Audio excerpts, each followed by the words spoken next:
नमस्कार दोस्तों, एक नई लर्निंग के साथ हाजिर हूँ। आज की लर्निंग में एक ऐसी कंपनी को लेकर के हम लोग चर्चा करने की कोशिश करेंगे, जो कंपनी डायरेक्टली और इनडायरेक्टली पापड़ सेगमेंट से जुड़ा हुआ है।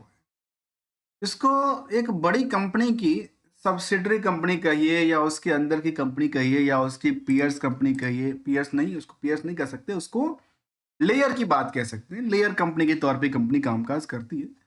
इनकी वेबसाइट्स की डेटाबेस के मुताबिक कंपनी का जो कारोबार है उसमें प्रोडक्टिविटीज में क्या है, जो कॉपर वायर बनती है उनका कारोबार है। और साथ में अदर प्रोडक्ट भी कंपनी बनाती है, जिसमें खासकर कहती है कि सोलर प्लेट, जो कि फ्लैट प्लेट बनती है, उसका काम, चाहे वो कम्युनिकेशन का काम, कम्युनिकेटर का काम, सोलर पिंस का काम, फील्ड्स कह सकते हैं इसको, ऑलमोस्ट कह सकते हैं कि ये सोलर सेगमेंट के लिए कुछ ना कुछ काम करती है। और सुराना सोलर का नाम सुना ही होगा, उसी का ये लेयर कंपनी के तौर पे कामकाज करती है। कंपनी का नाम है भाग्या नगर लिमिटेड, इंडिया लिमिटेड। अब आते हैं, इसको जरा समझने की कोशिश करते हैं। कंपनी में मैन्युफैक्चरिंग फैसिलिटी की बातें कहती है, और बाकी देखा जाए तो इनकी सक्सेस स्टोरी वगैरह का हम इतना डिटेल में नहीं जाएंगे। ये कहती है कि इनके पास जो committees in creating the value the all stakeholder को लेकर के, जहाँ पे इनकी ये कहती है, अपनी बातें को रखती है। इनकी प्रोडक्ट में देखने को मिलती है, चाहे कॉपर, फ्लैट कॉपर हो, कॉपर वायर हो, कॉपर फॉइल्स की बात किया जाए, या पेपर इंसुलेटर की बात किया जाए। इसके अलावा कॉपर न्यू जिस्ट की बात कहती है। और लास्ट में कहती है कि सोलर पिन बनाती है जी। सोलर सेगमेंट को लेकर के सोलर पैनल में लगने वाली पिन बनाती है। आइए जरा जानने की कोशिश करेंगे। इसकी चार्ट ग्राफ के मुताबिक यदि आप इनके देखेंगे तो इनकी स्टॉक प्राइस नियर अबाउट क्या है, near about the same range में काफी दिनों तक बनती जाती है। मतलब इसको कहते हैं कंसोलिडेट होते रहना, मार्केट चलना गिरना, नियर अबाउट उसी प्राइस रेंज में भटकते रहना। क्या लगता है, कुछ बड़ी रैली क्रिएट करेगी, या इसमें रिवर्सल का संकेत तो नहीं है? इनकी फाइनेंशियल पोजीशन के मुताबिक कंपनी का ईयर एंड ईयर बेसिस का ग्रोथ 2024 तक था, वो काफी बेटर हुआ करता। 24 में इसकी सिचुएशन गिर गई, और सेल्स में 22% से ज्यादा गिरावट के साथ साथ अदर सोर्स ऑफ इनकम को इंक्लूड करते हुए नेट इनकम में 351% की वृद्धि दर्ज करती है। कहां से? इस पीरियड से, फ्रॉम द 23 और 24 के डेटाबेस। ईयर के अलावा यदि क्वार्टरली मूवमेंट को देखें तो क्वार्टरली मूवमेंट में क्या दर्ज करती है, ट्रेंडिंग इसका उसी अकॉर्डिंगली जंप करती नजर आती है। ओवरऑल जो स्टॉक की चार्ट हम देख रहे थे, यदि आप लास्ट कुछ सालों की डेटाबेस को देखें और चार्ट को देखें, यदि पिछले 5 सालों की आप चार्ट को देखें और पिछले 5 सालों की इनकी फाइनेंशियल पोजीशन को देखें, तो दोनों सेम दिशा में दर्ज करती नजर आती है। क्या है? दोनों सेम दिशा में ऐसे करके जंप करती है, फिर ऐसे करके डिप पे आती नजर आती है। और वैसे ही यहां भी दर्ज करती कि लगातार डिप पे चल रही थी, हाई पर चल रही थी, थोड़ा सा डिप कर ली। सेम डिस्क जो कि डेटाबेस है, क्वार्टरली डेटाबेस भी कहता है। लास्ट 12 महीने के डेटाबेस पे बाद में चलेंगे, पहले कुछ और पहलू को समझने की कोशिश करते हैं। ना कंपनी 1985 में बनी थी, और कंपनी का कारोबार engaging in the manufacturing copper और अदर जो हमने देखा था। कंपनी का बुक वैल्यू है 62 रुपए का, इंटरेस्टिक वैल्यू कहता है करीब 73 रुपीज का। यदि आपस में देखा जाए करंट मार्केट की प्राइस तो 157% की वृद्धि दर्ज करती है। साथ में हायर टू हायर 129 तक गया था, लोअर साइड में 76 पे इन्होंने बॉटम क्रिएट किया, फिलहाल 97 के आसपास। इस कंपनी में इंडस्ट्रियल की पी के मुताबिक आज भी पूरे के पूरे मार्केट खाली है। क्या है? पूरे के पूरे मार्केट खाली दिखती है, जबकि डिविडेंड की कोई ट्रैक रिकॉर्ड नहीं। कंपनी में प्रमोटर का कंट्रोल अच्छी खासी है, 70% से ज्यादा कंट्रोल करती है। मार्केट कैप बहुत बड़ी नहीं, 313 करोड़ की मार्केट कैप है, छोटी सी कंपनी की लिस्ट में आती है। अर्निंग पर शेयर 3 रुपए से ज्यादा कमाती है और यहाँ पे इनके प्रति थोड़ा सा बर्डन दिखती नजर आती है। किसकी वजह से? इस पे डेट टू इक्विटी रेशियो की। इसके अलावा यदि हम इनकी उन पार्टों को देखें, केवल और केवल कोई भी देखे, कोई भी बिजनेस है, कोई भी कंपनी करती है, तो क्या क्या चीज हम लोग देखते हैं नॉर्मली। आखिर सेल्स का आधार क्या था, प्रॉफिट का परसेंटेज क्या था, क्या सेल्स में कुछ रुकावट तो नहीं हुई। यहाँ पे देखिए, मैं एक हाईलाइट करता हूँ, एग्जाम्पल के साथ समझाता हूँ जो हमने ये क्या डेटा निकाला। कंपनी के मुताबिक ये दर्ज करते कि हमने 100 रुपये की प्रॉफिट बुकिंग किया, इसके मुकाबले आज इनके पास 1000 रुपये के मार्केट में उधार पैसे या उधार सेल्स दर्ज करती। जो डेटाबेस है वो 12 महीने के डेटाबेस के मुताबिक है, परसेंटेज को लेकर के।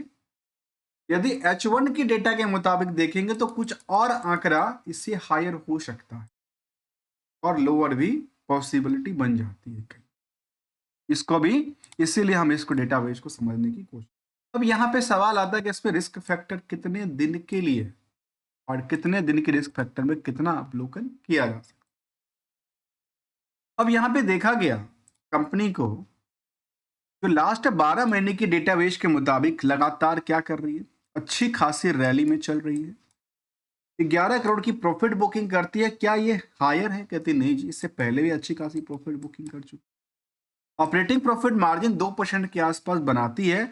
और इंटरेस्ट की बात, जैसे हमने कहा था कि कंपनी में डेट टू इक्विटी का परसेंटेज काफी बड़ी दिखती है ना, अर्थात कंपनी में बर्डन बनी है, इसको लेकर यहाँ पे दबाया जा रहा है किसको? प्रॉफिट को। तो कर्ज थोड़ा सा ज्यादा है, इंटरेस्ट की परसेंट ज्यादा पड़ती नजर आती है। इसके मुताबिक यदि आप इनको देखें तो ओवरऑल कंपनी अपने बिजनेस में केवल 1% की कमाई को सेव करती है, इसको हम प्रॉफिट कहते हैं। इसके पीछे 1000 रुपए का 1000% के आसपास क्या दर्ज करती है? इनकी आउटस्टैंडिंग दर्ज कर। उसमें देखा गया कि कंपनी में रिस्क कितने दिन के लिए था? केवल 25 दिन के लिए। मुझे लगता है कि 1 महीने के रिस्क सफिशिएंट है और इसमें इसको रिस्क फ्री के अवलोकन कहा जा सकता। बैलेंस शीट के मुताबिक कंपनी कर्ज लगातार बढ़ा रही है इसी पीरियड की बात करें तो। अब आखिर ये सवाल पता है क्यों आता है, कंपनी कर्ज लेके कर क्या रही है और कर्ज क्या करती है। तो यहाँ पे देखिए,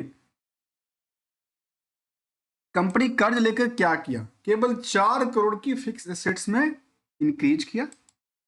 बाकी पैसे कहाँ गए?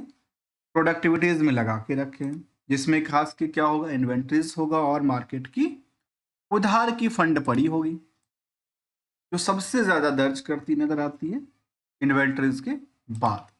इसीलिए वहां पे रिस्क फैक्टर थोड़ा सा ज्यादा है, अर्थात इन्होंने हाई रिस्क लेकर के अपनी वेंडरों को किया है। हो सकता है जो इनकी जो होल्डिंग कंपनी है उसी को उन्होंने सेल आउट किया हो, ऐसा भी हो सकता है। अपने जो इंट्रास कंपनी है उनको सेल किया हो, ऐसा हो सकता है। प्रोडक्टिविटी, क्योंकि वो भी तो सब कंपनी जो उसके जो होल्डिंग कंपनी है वो लोग भी तो यही करते हैं, लेकिन पैसा उस कंपनी से इस कंपनी को नहीं दे। हो सकता है, अब कौन है कौन नहीं है। लेकिन पीयर्स के मुताबिक कंपनी में जो बाकी कंपनियां हैं इसी सेगमेंट की, जो एनटीपीसी है, पावर ग्रिड्स हो, अदानी पावर्स हो, अदानी ग्रीन सन्स जैसे कंपनी शामिल है, उसमें देखा गया कि आज के टाइम में सबसे ज्यादा किसी कंपनी में भीड़ लगी है तो वो है एनटीपीसी ग्रीन और अदानी ग्रीन। ये सब सारे की सारी कंपनी बिल्कुल खाली खाली सी दिखती है, पूरे के पूरे मैदान खाली है। लेकिन सीजीआर के मुताबिक कंपनी का जो परफॉर्मेंस रहा था पिछले 3 सालों का, वो अच्छी खासी थी। पिछले 1 साल से इसको क्या है? डिक्लाइनिंग सिचुएशन में दर्ज करती दिखती है। जबकि निवेशकों का इंटरेस्ट इसके बारे में ये कहता है कि करीब 20 से 25 हजार निवेशकों का ध्यान आकर्षित करता है, जिसमें 70% तो प्रमोटर खुद बैठे हैं। रेस्ट की बात किसके पास चलती है? आम पब्लिक के पास जाती है। उस आम पब्लिक में कुछ बड़े निवेशकों का लिस्ट सामने आता है। अब ये क्या सुपर इन्वेस्टर हैं या कंपनी से लिंक करने वाले लोग हैं, तो इनकी केवल एक ही कंपनी में दर्ज करते तो हो सकता है ये लिंक करने वाले लोग। ये ऑलमोस्ट देखा गया किसमें 25,000 के आसपास निवेशकों का लिस्ट कहता है। और लेटेस्ट यदि सेंटीमेंट भी देखा है तो कोई इस तरह के कोई सेंटीमेंट अपडेट नहीं है, कोई पीपीटी नहीं है कंपनी को लेकर के, लेकिन इनकी रिटर्न तो बात नहीं कहती है, लेकिन इनको रिस्क को लेकर के 3-4 बातें बिल्कुल शामिल करता है कि कंपनी में रिस्क है कॉन्टिजेंट लायबिलिटीज को लेकर के। बाकी सबको डिक्लाइन किया जा सकता है, बाकी एक एक इसको लेकर इंटरेस्ट को लेकर काफी ज्यादा इनके पास बनती नजर आती है। कंपनी कर्ज बहुत ज्यादा ले रही है और उसके मुताबिक उस हिसाब से कामकाज नहीं हो पाती है, जो इनकी डेटाबेस के मुताबिक दर्ज कर। यदि हम बीएससी के डेटाबेस के मुताबिक देखें तो कंपनी कॉपर फील्ड से बिलोंग करती है। इसमें कॉपर फील्ड से बिलोंग करती है। अब देखिए दोनों के आपस में क्या तालमेल बैठती है, सोचने वाली बात। इसके मुताबिक पावर जनरेशन और डिस्ट्रीब्यूशन का कामकाज करती है। वेबसाइट्स के मुताबिक कॉपर में डील करती है और कुछ सोलर सेगमेंट के लिए कुछ कुछ काम करती है। इसके मुताबिक कॉपर से डील करती है बीएससी के मुताबिक। तो इसके मुताबिक क्या सेगमेंट बाज कुछ ऐसा डिक्लेरेशन दिया है कि कंपनी किस सेगमेंट से सबसे ज्यादा पैसा कमाती है या नहीं कमाती है? इसको लेकर कोई भी ऐसा डिक्लेरेशन कंपनी की तरफ से नहीं दर्ज कर। लेकिन जब इनके कुछ और पहलू को देखेंगे तो कॉर्पोरेट एक्शन की तरफ कंपनी 2017 में स्पिन ऑफ किया था। उसके बाद कोई वैसी ऐसा अपडेट नहीं था।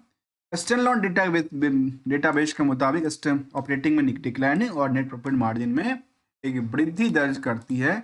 ओवरऑल बिजनेस को हमने देखा उसके मुताबिक, और साथ में यदि कुछ साल का डेटाबेस को देखा जाए जब से लिस्टेड है तो पिछले 10 सालों में कंपनी ने 2 साल से लेकर के 10 सालों तक तो लगातार बेटर करती नजर आई है। और टाइम फ्रेम की बातें हैं कि मैक्सिमम टाइम फ्रेम को देखेंगे तो क्या कहती है?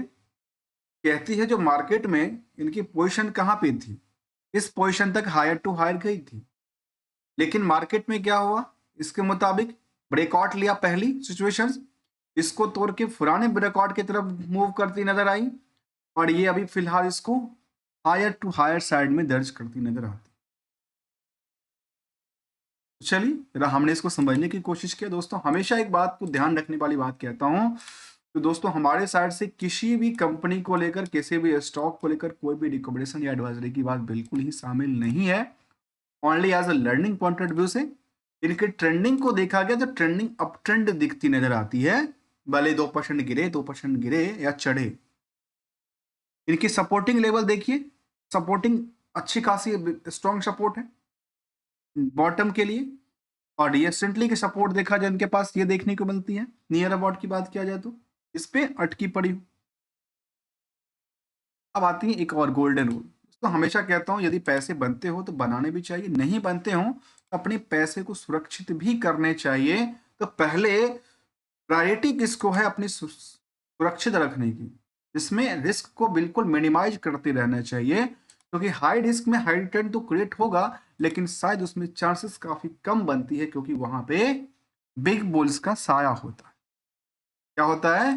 बिग बुल्स का साया होता है। और मिलेंगे कुछ नई स्टडी के साथ, न्यू कंपनीज के साथ, न्यू स्ट्रेटजी, न्यू। तब तक के लिए यदि आपको अच्छा लगा हो तो वीडियो को लाइक, चैनल को सब्सक्राइब करना मत भूलिएगा। थैंक्स फॉर द ज्वाइनिंग दोस्तों।